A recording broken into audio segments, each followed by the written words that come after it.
Pop quiz. What is Newton's third law of motion? It's this.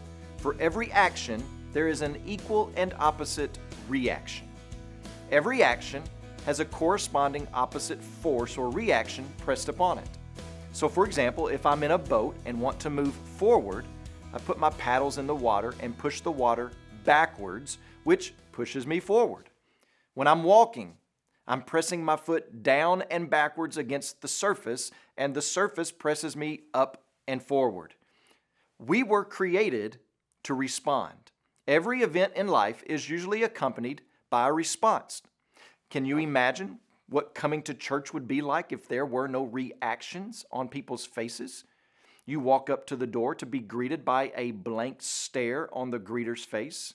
Your pastor welcomes you with no emotion in his voice. The music leader and the praise team, they lead in songs by singing and playing the same note over and over with no rise and fall in the voice, no facial expressions of joy or even pain for that matter. If there were no responses, no reactions to anything, you would say, well, this place, these people are dead. Well, that's not just a law for the physical universe, but it is to be a principle within the spiritual realm as well. We were created to respond to the environment around us. And in the opening chapters of the Bible, we can even see that we were created to respond with wide-eyed wonder and amazement at God's creation.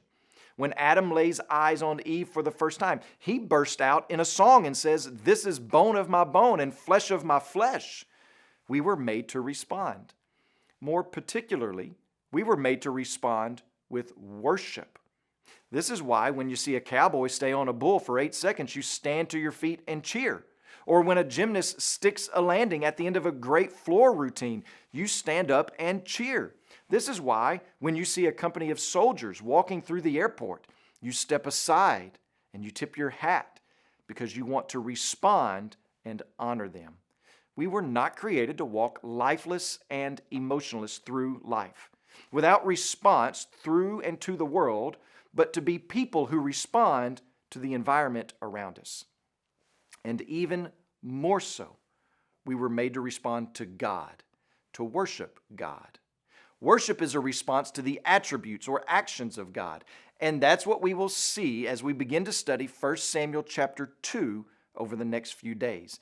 And the call goes out to you and to me to be worshipers of God day by day. Today, when you do pray, please pray for Angel de Jesus and his family, our Changemaker missionaries in Puerto Rico. And also remember the Hausa Life Word broadcast that's heard in Chad, Nigeria, Benin, Togo, Ghana, Burkina Faso, and Mali.